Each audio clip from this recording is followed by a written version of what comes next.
सिंहगड रोडवरील महाराष्ट्रीयन सुवर्ण पेढी वैष्णवी ज्वेलर्स, माणिक बागेतील दागिन्यांचे विश्वासार्ह ठिकाण. अनेक वर्षांची परंपरा आणि ग्राहकांचा विश्वास असलेले वैष्णवी ज्वेलर्स हे माणिक बागेतील सोन्या चांदीच्या दागिन्यांचे एकमेव ठिकाण. येथे मिळतात विविध प्रकारचे पारंपरिक व आधुनिक सोन्याचे दागिने, शुद्ध आणि दर्जेदार चांदीचे दागिने ग्राहकांच्या आवडीनुसार खास ऑर्डरनुसार दागिने तयार करून देण्याची सोय.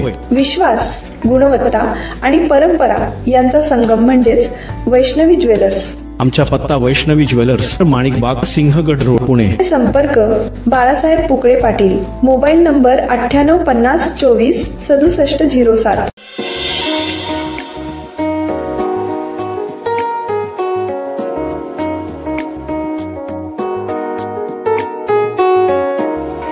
म्हणजे माहिती आहे ना मला, पण ते म्हणजे आज एवढ्या मोठ्या सत्कारात, एवढ्या मोठ्या आपल्या तालुक्याच्या सहकाराच्या इतिहासातले एक सोनेरी पान आपण पुढं उलगडून या होळ सोसायटी 1924-25 जी भाऊ भोसल्यांच्या पंजोबाने तयार केली,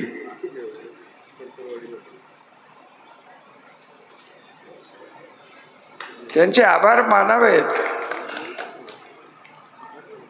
तेवढे थोडे. ही परंपरा घातली गेली. अजून 4 सोसायट्या आहेत, त्यात आसू एक आहे. तिथं काय आपल्याला कोण बोलवेल अशीतली परिस्थिती नाही. मला वाटतं सांगवी आहे, तिथेही आपल्याला कोण बोलवेल अशीच परिस्थिती नाही. आता राहिली फक्त गोखळी. गोखळीचा कार्यक्रम 16 तारखेला. अगदी स्पष्ट सांगायचं तर माझं या शुभदिनी, या ऐतिहासिक प्रसंगी माझं मन लागेना. मी 23 तारखेला भाऊबीजेला पुण्याला गेलो होतो. माझी बहीण तिथं राहते, एक बहीण इथं राहते. 23च्या रात्री किंवा 24च्या सकाळी जे घडलं ते या परिसराच्या 1200 वर्षाच्या इतिहासात जे घडलेलं नाही, इतकं काळीमा फासणारं, मानवतेला काळीमा फासणारं कृत्य, विशेष करून लोकशाहीची मूल्य जपताना एक शेतकरी समाजातली मुलगी येते काय, मेडिकल ऑफिसर होते काय, आणि तिचा शेवट एका आलिशान हॉटेलमध्ये फलटणमध्ये होतो काय. आणि भाऊबीज आपण साजरी करतो.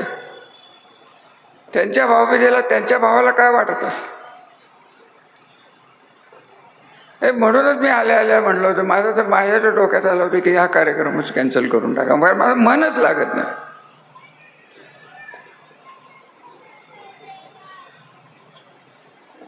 असं आहे की आज हे कोणामुळे झालं, कशामुळे झालं, कोण करत होतं, कोण करत नाही, याविषयी मला एक अवाक्षरही बोलायचं नाही.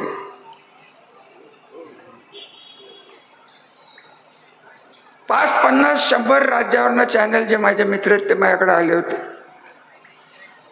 परवाचं हे सगळं झालं, मुख्यमंत्री साहेब येऊन गेले.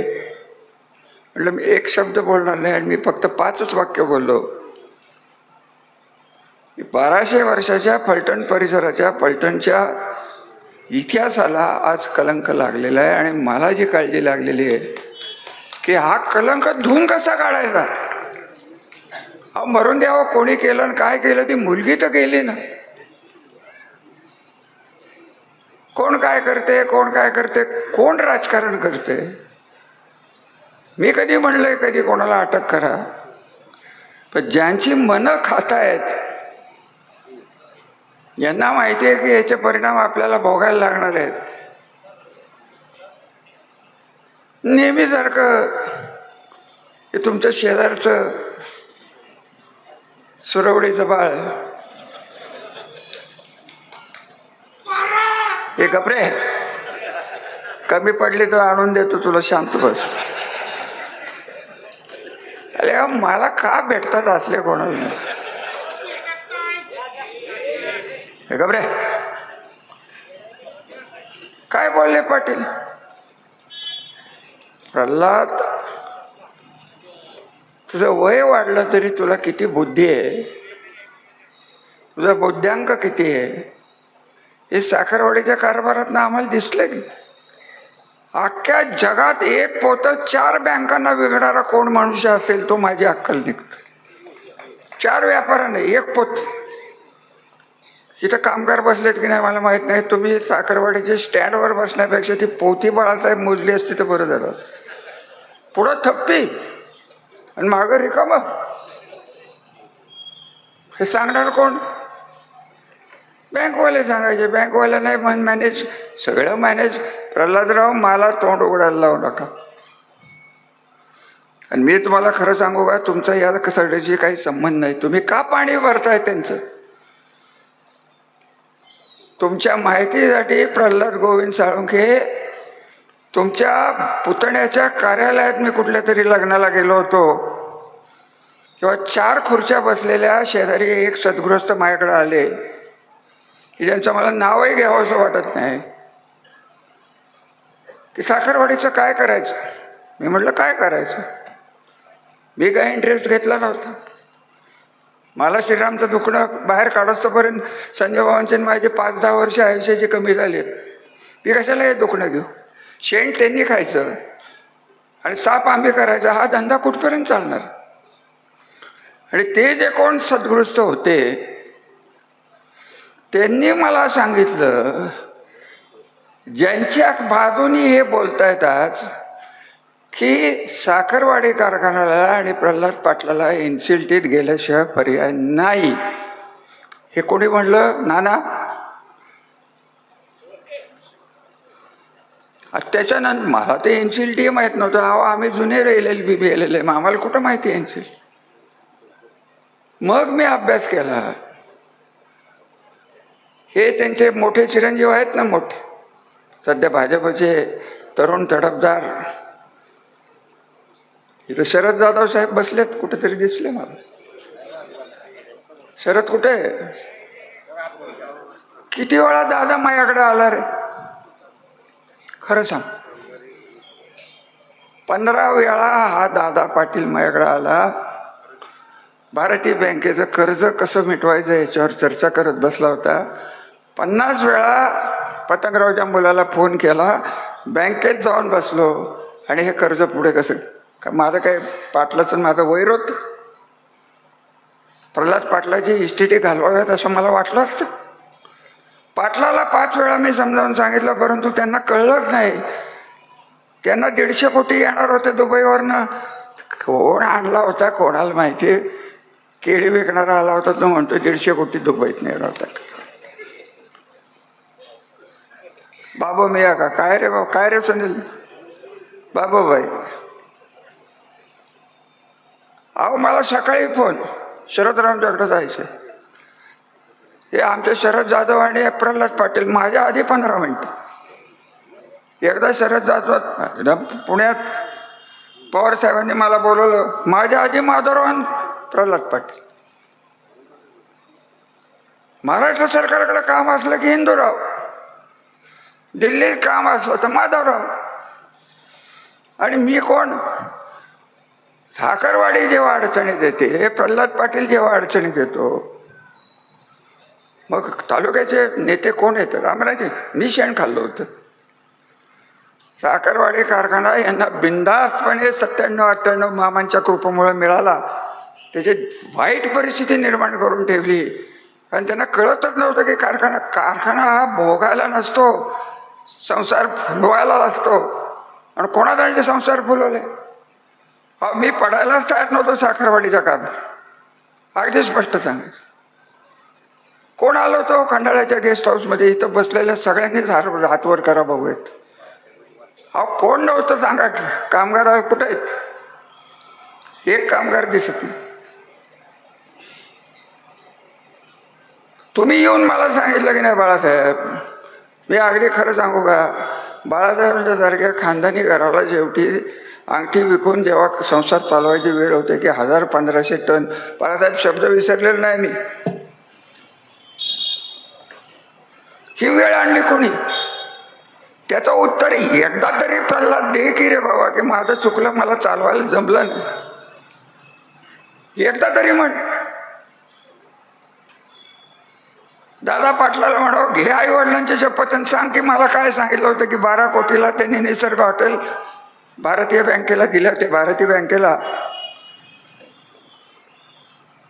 त्याचं पुढे काय झालं मला माहित नाही. हे कोण म्हणते? दादा पाटील.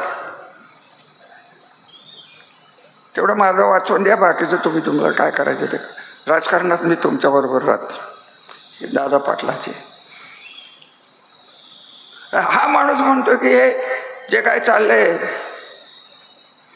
ते रामराजांच्यामुळे चाललंय. खुर्चीत बसून नाही, सुरवडीत बसून तुला लोळवेन. माझ्या नादाला पाटील तुम्ही कृपा करून लागू नका. तुमच्या वेळवाकडं मी कधी बोललेलं नाही. मला बोलायचं कारण नाही, माझं नाव घ्यायचं तुम्हाला काडीचंही कारण नव्हतं. दिलीप भोसले त्यांना हॉटेल काढायला मी सांगितलं. कैलासवासी संपदाला रात्री 1:30 वाजता दिलीप भोसलेच्या हॉटेलमध्ये मी पाठवलं. त्याला आत्महत्या करायला आणि चिठ्ठी लिहायला मी सांगितलं. आणि मी जर करत नव्हतो या कारखान्याचं, संजीवराजांनी नेहमीसारखं नाव घेतलं नाही. पाटील तुमच्यावर काय वेळ आली असती, इथे येत नव्हता तुम्ही, आज दिमागाने इथे येत आहे. तुम्हाला सोडवलं म्हणून तुम्ही माझा फोटो स्वतःच्या देवघरात लावा आणि माझी पूजा करा. अरे हे कर्ज तुमच्या अंगावर ओरावर गेलं असतं. जे 100-150 कोटीचं कर्ज हे 100%च गेलं असतं. नाव घेणार नव्हतं. शरद पवारांनी सांगितलं होतं मला, रामराजे त्यांच्या भानगडीत पडू नका, त्यांचं घरदार विकलं जाणार. माझे शब्द नाहीत.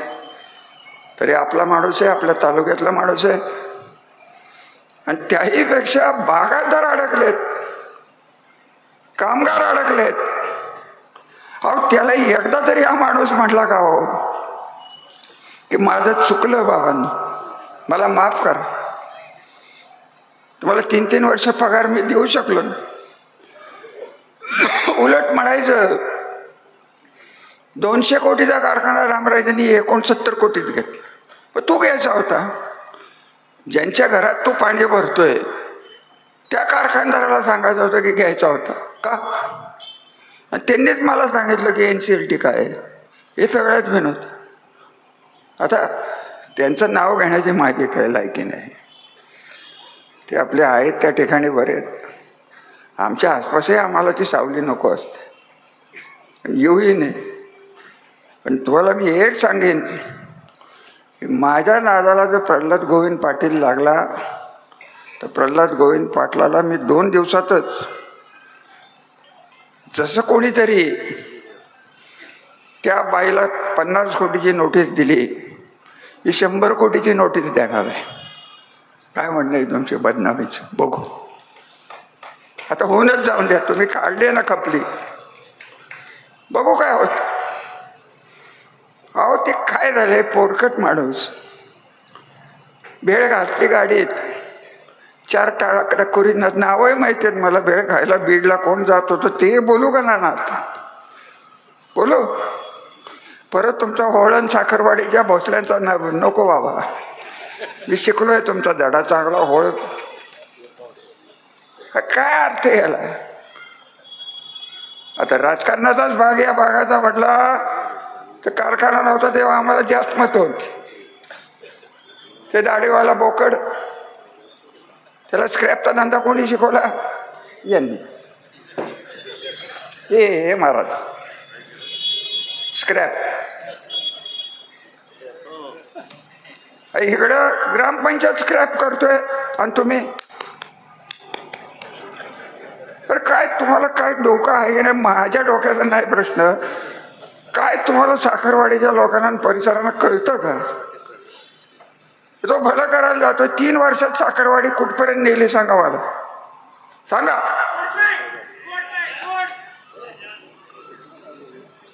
आणि तुम्ही जर आज या कारखानदारीला सांभाळलं नाही आणि वगैरे काहीतरी फालतू, कुठं कोण गेटवर जातंय, कोण कुठं मेटवर जातंय, कोण कुठं काय करतंय.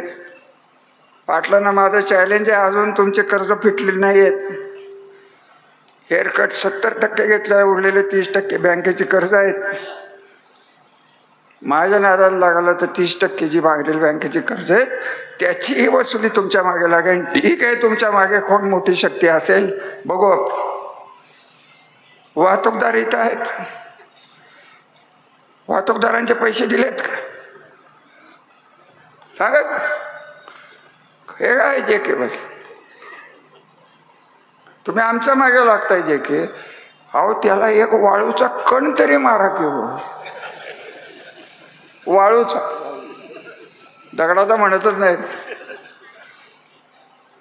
अजून येतंय 4 वेळा मटण खातंय, फुकतंय. माझ्या नादाला उद्या 2 दिवसात काय तरी झालं, पाटलाला नोटीस काढणार. बघूच, अजून कोणाला नाव घ्यायचंय त्याला घेऊन द्या, एकदा होऊन जाऊन द्या. नोटीसीचा पायंडा मी पाडलाय का? राजकारणात कोणी कोणाबद्दल बोलत, ज्याला आबरू नाही त्याची बेआबरू कशी झाली हा बाकी संशोधनाचा विषय आहे. त्याला आबरूच नाही.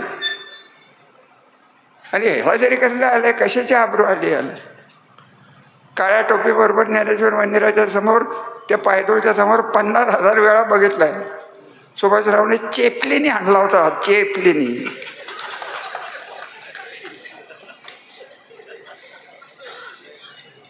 खरं का खोटं? आणि आता ज्येष्ठ नेते कशात दुसऱ्याच्या खपल्या काढायच्या? कुठेही भेटले तर मी आपला त्यांच्याशी नीट बोलतो, ते नीट बोलतात. तुम्ही सुरुवात केली, उत्तर द्या. तुमची हिंमत असली तर, हिंमत असली तर उत्तर द्या पाटील. खोटे आरोप याच्या पुढे तुमच्याकडनं, की ज्याला लायकी नाही अशा माणसाच्या हातात हे सोन्याचं पान दिलेलं होतं, ह्याचं वाटोळं केलं ते केलं, आणि परत त्या बंद कसं पड. अजूनही म्हणतोय कारखाना माझ्याकडे येणार आहे. अरे काय तुझ्या बापाचा माल आहे का? सुप्रीम कोर्टात पाठव, इकडं पाठव. मी ह्याला भेटलो, आता एक कामगार इथले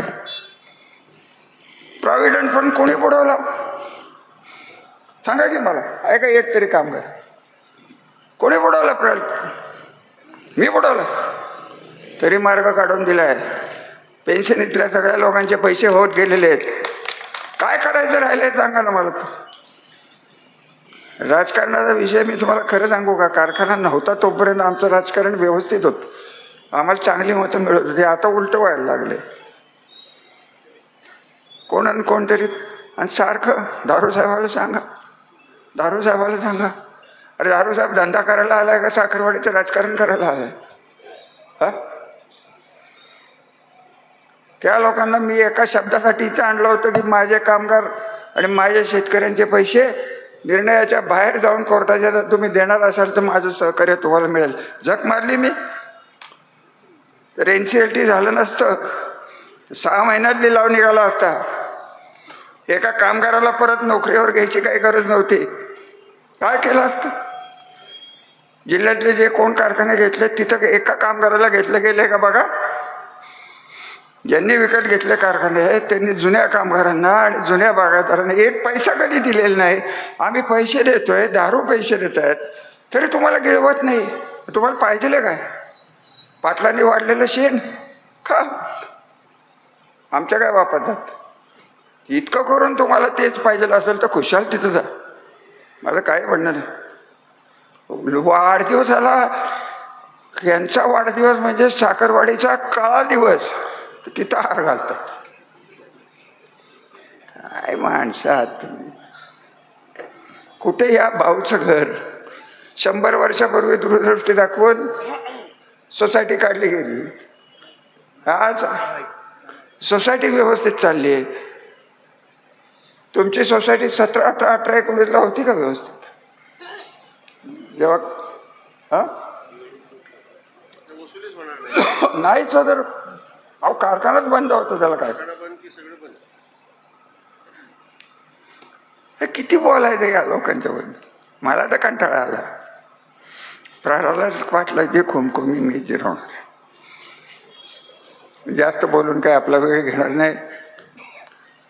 माझी एक तीव्र इच्छा आहे की हे सगळं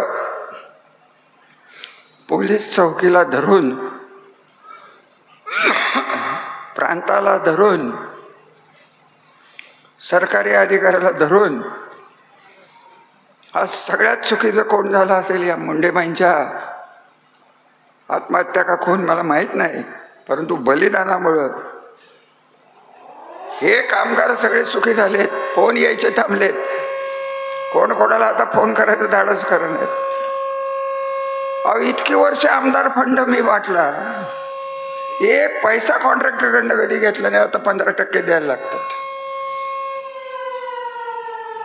हे सगळं तुम्हाला चालत असलं तर आम्हाला तरी काय करायचं. ही लढाई जर तुम्हाला करायची असेल, आम्ही काय मागे हटणार नाही. मी तुम्हाला 10 दिवसापूर्वीच सांगितलं, या आयुष्याची 30 वर्ष मोजली आहेत. हा तालुका एका दिशेने विकासाच्या दिशेने, भविष्याच्या दिशेने नेण्यासाठी 2 कारखाने. तुम्हाला पाणी आलं नसतं तर शरीर आलं असतं का? याने स्वतःचा कारखाना काढला असता का? आणि हे पाणी हे आणलं, मी आणलं, सगळे म्हणतात कॅनॉल झाले, बारामतीने चोरले, आणि हे सांगवीला न्यायला निघाले ते सांगोल्याला. का तर त्यांचा मतदारसंघ आहे. हे काय त्याला अर्थ राहिलेला नाही. ही लढाई तुमच्या दारातनं आत आलेली आहे. तुम्ही जर संघर्षाला तयार नसला तर आम्ही एकटे, मी, संजू बाबा, रामराजे नाईक निंबाळकर, वय वर्ष 77, काही करू शकणार नाही. प्रमुख कार्यकर्ते तर म्हणायला लागले, नको आमच्या मागे लागेल, काय करायचं, त्यांची भांडणं आहेत, आपलं तर पोट भरलंय नट्टचं खाऊन. माझी ही या शुभदिनी तुम्हाला वॉर्निंग आहे, सावधगिरीची सूचना आहे. कारखाने काय तुमचे संसार उद्ध्वस्त केल्याशिवाय लोक राहणार नाही. तुम्ही नेहमी बीडचं नाव घेता. अख्ख्या जगात मालोजीराव नाईक निंबाळकराला जे जमलं नाही, हे आपल्या फलटणचं नाव CNN आणि BBC न्यूजवर गेलेलं आहे की असं असं झालेलं. एवढं लक्षात घ्या. इतकी बदनामी ही कशी धुवून काढायची. तर कमीत कमी त्यांना कोणाला पश्चाताप झाला नसेल, ज्यांनी कोणी काय केलं असेल त्याला माझं काय बोलायचं नाही. परत सांगतो, तपास चालू आहे. मुख्यमंत्री काय करतील त्याच्यावर माझा विश्वास आहे. आणि मला अजून खूप खुमखुमी बोलायचे, पण योग्य वेळेस मी सगळंच बोलणार.